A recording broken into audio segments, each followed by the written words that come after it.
ಮಕ್ಕಳು ಇನ್ನೇನು ಕೇವಲ ನಿಮಗೆ 13 ದಿನಗಳು, ಈ ದಿನವೂ ಕಳೆದೋದ್ರೆ ಇನ್ನು 12 ದಿನಗಳು ಬಾಕಿ ಇರೋದ್ರಿಂದ ನೀವು ತುಂಬ ಎಲ್ಲದನ್ನು ರಿವಿಷನ್ ಮಾಡೋಕ್ಕಾಗಲ್ಲ ಮಕ್ಕಳೇ. ಇಲ್ಲಿ 80ಕ್ಕೆ 80 ಮಾರ್ಕ್ಸಷ್ಟು ಸ್ಕೋರ್ ಮಾಡುವಂತಹ ಪ್ಯಾಕೇಜ್ ಇದು. ಆ್ಯಂಡ್ ಪಾಸ್ ಆಗೋಕ್ಕೆ ಕಷ್ಟ ಆಗ್ತಿದೆ ಅಂತಕ್ಕಂಥವ್ರು ಈ ಒಂದು ಪ್ಯಾಕೇಜ್ನ ರೆಫರ್ ಮಾಡ್ಕೋಬೋದು. ಆಲ್ಮೋಸ್ಟ್ ಎಲ್ಲ ಟಾಪಿಕ್ಸು ಕವರ್ ಆಗಿದೆ, ಫಸ್ಟ್ ಮೇನ್ ಸೆಕೆಂಡ್ ಮೇನ್ ಬಿಟ್ಟು. ಸೊ ನೀವು ನೋಡೋದಾದರೆ ಒಂದು ವಾಕ್ಯದಲ್ಲಿ ಉತ್ತರಿಸಿ ಅಂತಕ್ಕಂಥದ್ದು ಪ್ರಶ್ನೆ ಸಂಖ್ಯೆ 11ರಿಂದ ಪ್ರಶ್ನೆ ಸಂಖ್ಯೆ 17ರವರೆಗೂ ಇರುತ್ತೆ. 7 ಪ್ರಶ್ನೆಗಳನ್ನು ನೀವು ನೋಡ್ಬೋದಾಗತ್ತೆ. ಆಲ್ಮೋಸ್ಟ್ ಬರ್ತಕ್ಕಂಥ ಅಪಿಯರ್ ಆಗ್ತಕ್ಕಂಥ ಪ್ರಶ್ನೆಗಳು ಅಟ್ಲೀಸ್ಟ್ ಇದು ಒಂದು ವಾಕ್ಯದಲ್ಲಿ ಉತ್ತರಿಸಿ ಪ್ರಶ್ನೆಗಳಾಗಿರೋದ್ರಿಂದ ಒಂದೊಂದೇ ವಾಕ್ಯಗಳನ್ನ ನೀವು ಬರೀಬೋದು. ಆದ್ದರಿಂದ ಇದೆಲ್ಲ ಕ್ವಶನ್ಸ್ಗಳು ಮ್ಯಾಕ್ಸಿಮಮ್ ಬರ್ತಕ್ಕಂಥ ಎಲ್ಲ ಕ್ವಶನ್ಸ್ಗಳು ಇಲ್ಲಿ ಕವರ್ ಆಗಿದೆ, ನೀವು ರೆಫರ್ ಮಾಡ್ಕೋಬೋದು. ಇದನ್ನು ಓದೋದ್ರಿಂದ 7ಕ್ಕೆ 7 ಅಂಕಗಳು ನೀವು ಗಳಿಸ್ಕೋಬೋದು. ನಮಗೇನೂ ಬರಲ್ಲ, ನಾವು ಪಾಸ್ ಆಗಲ್ಲ ಅಂತ ಭಯ ಪಟ್ಕೊತಿರೋರು ಕೂಡ ಈ ಒಂದು ವಾಕ್ಯದಲ್ಲಿ ಉತ್ತರಿಸಿ ನೀವು ಅಟೆಂಡ್ ಮಾಡ್ಬೋದು. ನೋಡಿ, ಇದು ಬ್ಲೂ ಪ್ರಿಂಟ್ ಆಧಾರಿತ ಏನು ನಿಮಗೆ ಪ್ಯಾಕೇಜ್ ಆಗಿರುತ್ತೆ. ಸೊ ದಟ್ ನೀವು ಬ್ಲೂ ಪ್ರಿಂಟ್ ರೆಫರ್ ಮಾಡ್ಕೋಬೋದು. ನಿಮಗೆ ಮಾಡೆಲ್ ಪೇಪರ್ಸ್ ಬಂದಿರೋದು ಆ್ಯಂಡ್ ನೀವು ಪ್ರಾಕ್ಟೀಸ್ ಪೇಪರ್ ಬರೆದಿರೋದನ್ನು ಎಲ್ಲದನ್ನು ನೋಡಿಕೊಂಡ್ರೆ ನಿಮಗೆ ಈ ಕ್ವಶನ್ಸ್ಗಳು ರಿಪೀಟ್ ಆಗಿರುತ್ತೆ. ಆದ್ದರಿಂದ ಈ ಕ್ವಶನ್ಸ್ಗಳನ್ನೇ ಓದ್ಕೊಂಡ್ರೆ ನಿಮಗೆ 1 ಅಂಕದ ಪ್ರಶ್ನೆಗಳಲ್ಲಿ ಯಾವುದೇ ರೀತಿಯಾದಂತಹ ಮಾರ್ಕ್ಗಳು ನಿಮಗೆ ಕಡಿತ ಆಗೋಲ್ಲ. ನೆಕ್ಸ್ಟ್ ನೋಡೋದಾದರೆ 2-3 ವಾಕ್ಯಗಳಲ್ಲಿ ಉತ್ತರಿಸಿ ಪ್ರಶ್ನೆ ಸಂಖ್ಯೆ 18ರಿಂದ ಪ್ರಶ್ನೆ ಸಂಖ್ಯೆ 27ರವರೆಗೂ ಇರುತ್ತೆ, 20 ಅಂಕಗಳಿರುತ್ತೆ. ಸೊ 2-3 ವಾಕ್ಯಗಳು ಯಾವ್ಯಾವ ಲೆಸನ್ಸಿಂದ ಬರ್ಬೋದು, ಆ ಲೆಸನ್ಸಿಂದ ಸಾಧ್ಯ ಇರ್ತಕ್ಕಂಥ ಅಂತಂದರೆ most repeated most expected questions ಇವಾಗಿರುತ್ತೆ. ಇವನ್ನೇ ರೆಫರ್ ಮಾಡಿಕೊಂಡ್ರೆ ನೀವು ಎಲ್ಲ ಕ್ವಶನ್ಸ್ನು ಅಟೆಂಡ್ ಮಾಡ್ಬೋದು. ಇದರಲ್ಲಿ ಉತ್ತರ ಸಹಿತ ಇದೆ, ನೀವು ಉತ್ತರಗಳನ್ನೂ ಇದೇ ರೀತಿಯಲ್ಲಿ ಬರಿಬೋದು. ಉತ್ತರಕ್ಕೆ ಬೇರೆ ಕಡೆ ನೀವು ಸರ್ಚ್ ಮಾಡೋ ಅವಶ್ಯಕತೆ ಇಲ್ಲ. ಈ ಟೈಮಲ್ಲಿ ನೀವು ಫುಲ್ಲು ಬುಕ್ಸ್ ಓದೋಕ್ಕಾಗಲ್ಲ, ನಾವು ಇಲ್ಲಿವರೆಗೂ ಏನು ಪ್ರಿಪೇರ್ ಆಗಿಲ್ಲ, ನಮಗೇನು ಮಾಡಬೇಕು ಗೊತ್ತಾಗ್ತಾ ಇಲ್ಲ ಅಂತಕ್ಕಂಥವ್ರು ಕೂಡ ಇದನ್ನು ರೆಫರ್ ಮಾಡ್ಬೋದು. ಹಾಗೆ ಔಟ್ ಆಫ್ ಔಟ್ ತೆಗಿತಕ್ಕಂಥವ್ರು ಕೂಡ ಇದನ್ನು ನೀವು ರೆಫರ್ ಮಾಡಿಕೊಂಡು ನಿಮ್ಮ ಅಂಕಗಳನ್ನ ಹೆಚ್ಚಿಸ್ಕೊಳ್ಬೋದಾಗಿದೆ. ನೋಡಿ, ಇದೆಲ್ಲ 2 ಅಂಕದ ಪ್ರಶ್ನೆಗಳಾಗಿರುತ್ತೆ. ನೋಡ್ಕೋಬೋದು ಯಾವ್ಯಾವ ಲೆಸನಿಂದ ಯಾವ್ಯಾವ ಥರ ಕ್ವಶನ್ಸ್ ಬರ್ತಾಯಿದೆ, ಯಾವ್ಯಾವ ಪೊಯಮ್ಸಿಂದ, ಸಪ್ಲಿಮೆಂಟರಿ ರೀಡಿಂಗ್ಸಿಂದ ಎಲ್ಲ ನೀವು ಕ್ವಶನ್ಸ್ ನೋಡ್ಕೋಬೋದು. ಈ ಕ್ವಶನ್ಸಿಂದಾನೇ ನಿಮಗೆ ಕ್ವಶನ್ ಪೇಪರಲ್ಲಿ ಕ್ವಶನ್ಸ್ ಅಪಿಯರ್ ಆಗುತ್ತೆ.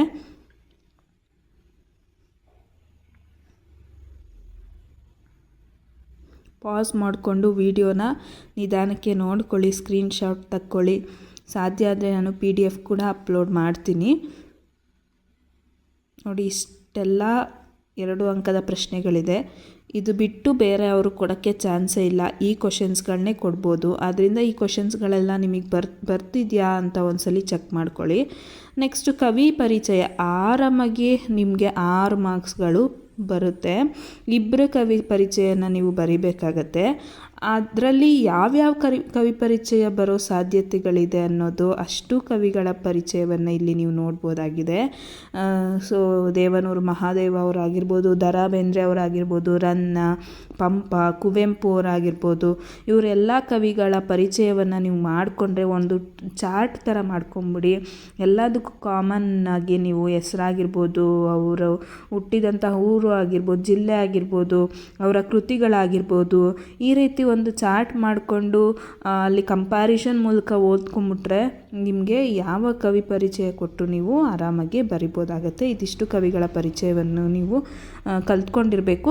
ಇದರಲ್ಲಿ ಯಾವುದಾದ್ರೂ 2 ಕವಿಗಳ ಪರಿಚಯವನ್ನು ಅವರು ಖಂಡಿತವಾಗ್ಲೂ ಕೊಡ್ತಾರೆ. ಆರಾಮಾಗಿ ಸ್ಕೋರ್ ಮಾಡ್ಬೋದು, 6 ಅಂಕಗಳು ನಿಮಗೆ ಸಿಗ್ತಾ ಹೋಗುತ್ತೆ. ಛಂದಸ್ಸು, ಇದನ್ನೆಲ್ಲರೂ ಬರಿಬೋದು. ಪ್ರಶ್ನೆ ಸಂಖ್ಯೆ 30ಅಲ್ಲಿ ಛಂದಸ್ಸು ಕೊಡ್ತಾರೆ 3 ಅಂಕಗಳಿಗೆ. ಇದರಲ್ಲಿ ನೀವು ಪ್ರಸ್ತಾರ ಹಾಕಿ ವಿಂಗಡಿಸಿ ಛಂದಸ್ಸಿನ ಹೆಸರನ್ನು ಬರಿಬೇಕಾಗತ್ತೆ. ಪ್ರಸ್ತಾರ ಹಾಕೋದನ್ನು ಎಲ್ಲರೂ ಕಲ್ತಿರ್ತೀರ. ಸೊ ಈಸಿಯಾಗಿ ಯಾವ್ಯಾವ ರೀತಿ ಛಂದಸ್ಸು, ಕಂದ ಪದ್ಯನ, ಯಾವ ಛಂದಸ್ಸು, ಭಾಮಿನಿ ಷಟ್ಪದಿನ, ವಾರ್ಧಕ ಷಟ್ಪದಿನ, ಇದೆಲ್ಲವನ್ನು ನೀವು ಬರಿಬೇಕಾಗುತ್ತೆ. ನೆಕ್ಸ್ಟು ಅಲಂಕಾರಗಳು, ಪ್ರಶ್ನೆ ಸಂಖ್ಯೆ 31ರಲ್ಲಿ 3 ಅಂಕಗಳಿಗೆ ಅಲಂಕಾರಗಳನ್ನ ಕೊಡ್ತಾ ಇರ್ತಾರೆ. ಸೊ ಅಲಂಕಾರವನ್ನು ಕೂಡ ನೀವು ಅದರದ್ದು ಉಪಮಾನ, ಉಪಮೇಯ, ಉಪಮವಾಚಕ, ಸಮಾನ ಧರ್ಮ, ಸಮನ್ವಯ, ಲಕ್ಷಣ ಇದೆಲ್ಲದನ್ನು ನೀವು ಬರಿಬೇಕಾಗತ್ತೆ. ನೆಕ್ಸ್ಟ್ ನೋಡೋದಾದರೆ ಗಾದೆಗಳು ಒಂದಷ್ಟು ಗಾದೆಗಳು ನಿಮಗೆ ಟೆಕ್ಸ್ಟ್ ಬುಕ್ಕಲ್ಲೇ ಇದೆ ಅಲ್ವಾ. ಸೊ ಅಷ್ಟು ಗಾದೆಗಳನ್ನ ನೀವು ಕಲ್ತಿರ್ತೀರ. ಪ್ರಶ್ನೆ ಸಂಖ್ಯೆ 32 3 ಅಂಕಗಳಿಗೆ ಕೊಟ್ಟಿರ್ತಾರೆ. ಸಾಮಾನ್ಯವಾಗಿ ಬರೆಯುವಂತಹ ಒಂದು ಪ್ಯಾರಾಗ್ರಾಫ್ನ ನೀವು ಬರ್ಕೋಬೋದು. ಗಾದೆಗಳು ವೇದಗಳಿಗೆ ಸಮ. ಗಾದೆಗಳು ಹಿರಿಯರ ಅನುಭವದ ಮಾತುಗಳಾಗಿವೆ. ಇದು ಒಂದು ಜನಪ್ರಿಯವಾದ ಗಾದೆ ಮಾತಾಗಿದ್ದು ಈ ರೀತಿಯಾದಂತಹ ವಾಕ್ಯಗಳನ್ನ ನೀವು ಎಲ್ಲದಕ್ಕೂ ಕಾಮನ್ ಆಗಿ ಬರಿಬೋದು.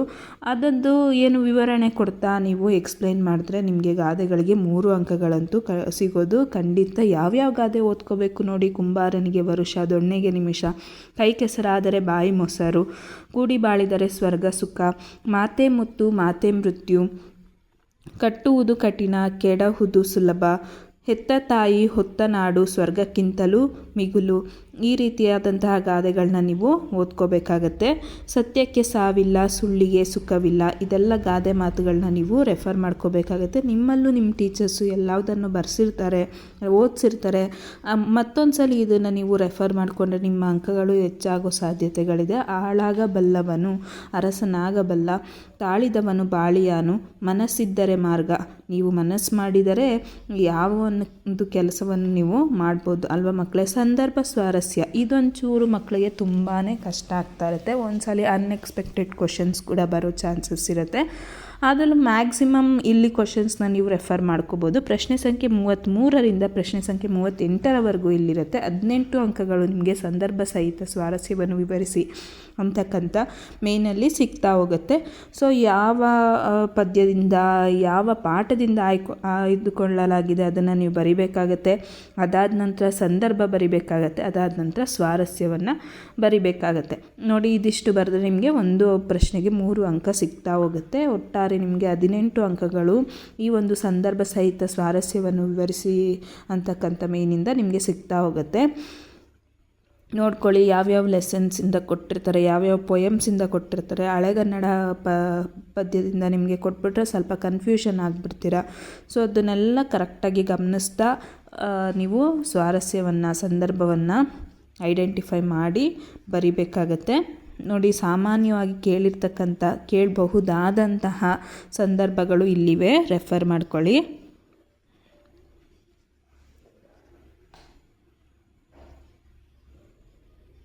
ವಿಡಿಯೋನ ಸ್ಲೋ ಆಗಿ ಇಟ್ಕೊಂಡು ನೋಡಿ. ನಿಮಗೆ ಬೇಡದಿದ್ರೆ ಸ್ಪೀಡಲ್ಲಿ ಆದರೂ ಇಟ್ಕೊಂಡು ನೋಡಿ. ಸೊ ಇದರಿಂದ ನಿಮಗೆ ಯೂಸ್ ಆದರೆ ಅಷ್ಟೇ ಸಾಕು ಮಕ್ಕಳೇ. ಯೂಸ್ ಮಾಡ್ಕೊಳ್ಳಿ. ಯಾಕಂತಂದರೆ ತುಂಬ ಕಮ್ಮಿ ಟೈಮ್ ಇದೆ. ಇಷ್ಟು ದಿನ ಓದಿದ್ದು ವ್ಯರ್ಥ ಆಗಬಾರ್ದು ಅನ್ನೋ ಕಾರಣಕ್ಕೆ ಈ ವಿಡಿಯೋವನ್ನು ಅಪ್ಲೋಡ್ ಮಾಡ್ತಾಯಿದ್ದೀನಿ. ಸೊ ಒಂದೊಂದು ಮಾರ್ಕು ಕೂಡ ಇಂಪಾರ್ಟೆಂಟ್ ಆಗುತ್ತೆ.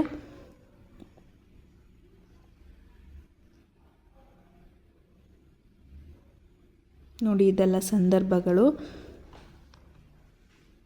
ಆಯ್ಕೆ ಬರಿಬೇಕು, ಸಂದರ್ಭ ಬಗ್ಗೆ ಬರಿಬೇಕು, ಸ್ವಾರಸ್ಯವನ್ನು ಬರಿಬೇಕು.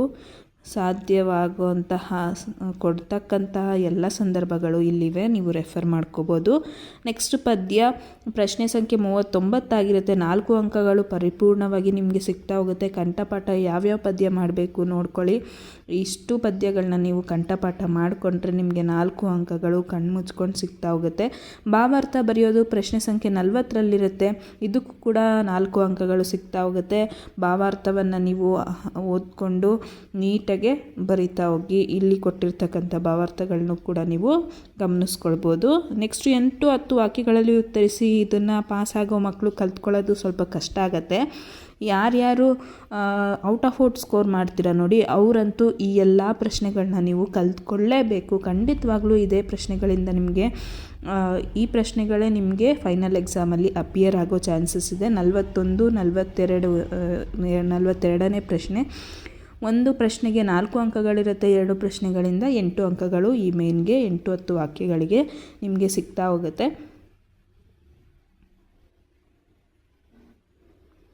ನೆಕ್ಸ್ಟು ಪ್ರಬಂಧ ಬರೆಯೋದಿರುತ್ತೆ. ಪ್ರಶ್ನೆ ಸಂಖ್ಯೆ 45, 5 ಅಂಕಗಳು ಪ್ರಬಂಧಗಳಿಗೆ, ಪ್ರಬಂಧವನ್ನು ರಚನೆ ಮಾಡೋದಕ್ಕೆ ಇರುತ್ತೆ. ಯಾವ್ಯಾವ ಪ್ರಬಂಧ ಕೊಡ್ಬೋದು ಅನ್ನೋದನ್ನು ನೀವಿಲ್ಲಿ ನೋಡಿ. ಯಾವ ರೀತಿ ಬರಿಬೇಕು, ಪೀಠಿಕೆ ಬರಿಬೇಕು, ವಿಷಯ ವಿವರಣೆ ಬರಿಬೇಕು, ಉಪಸಂಹಾರ ಬರಿಬೇಕು. ಇದಿಷ್ಟು ಬರೆಯೋದ್ರಿಂದ ನಿಮಗೆ ಪೂರ್ತಿಯಾದ ಅಂಕಗಳು ಸಿಗ್ತಾ ಹೋಗುತ್ತೆ. ಆ್ಯಂಡ್ ಪ್ರಬಂಧ ಏನು ಸ್ವಂತವಾಗಿ ರಚನೆ ಮಾಡೋದ್ರಲ್ಲಿ ಮಿಸ್ಟೇಕ್ ಆಗುತ್ತೆ ಅನ್ನೋ ಕಾರಣಕ್ಕೆ ಇಲ್ಲೊಂದಷ್ಟು ಪ್ರಬಂಧಗಳನ್ನ ಕೊಟ್ಟಿರೋದ್ರಿಂದ ಇದನ್ನು ನೀವು ರೆಫರ್ ಮಾಡ್ಕೋಬೋದು. ಸೊ ಪ್ರಬಂಧದಲ್ಲೂ ಅವರು ಎಲ್ಲೂ ಮಾರ್ಕ್ಸ್ನ ಕಟ್ ಮಾಡೋಕ್ಕೆ ಆಗದೇ ಇರೋ ರೀತಿ ನೀವು ಬರೀಬೇಕಾಗತ್ತೆ. ಇಂಪಾರ್ಟೆಂಟ್ ಇರೋದನ್ನ ಅಂಡರ್ಲೈನ್ ಮಾಡ್ಬೋದು. ಲೆಟರ್ ರೈಟಿಂಗ್ ಓದ್ಕೊಳ್ಳಿ, ಹಾಗೆ ಸ್ವಲ್ಪ ಗ್ರಾಮರ್ ಓದ್ಕೊಳ್ಳಿ ಆ್ಯಂಡ್ ಮಲ್ಟಿಪಲ್ ಚಾಯ್ಸ್ ಕ್ವಶನ್ಸ್ನ ರೆಫರ್ ಮಾಡ್ಕೊಳ್ಳಿ. ಖಂಡಿತವಾಗ್ಲೂ ನಿಮಗೆ 80 ಔಟ್ ಆಫ್ 80 ಸ್ಕೋರ್ ಆಗೇ ಆಗುತ್ತೆ. ಸೊ ಈ ಒಂದು ವಿಡಿಯೋ ನಿಮಗೆ ಇಷ್ಟ ಆಗಿದ್ದಲ್ಲಿ ನಿಮ್ಮ ಫ್ರೆಂಡ್ಸ್ಗಳಿಗೂ ಶೇರ್ ಮಾಡಿ. ಎಕ್ಸಾಮ್ ಹತ್ರ ಬರ್ತಿದೆ, ಟೈಮ್ ವೇಸ್ಟ್ ಮಾಡ್ದೇ ಓದ್ಕೊಳ್ಳಿ. Thank you for watching.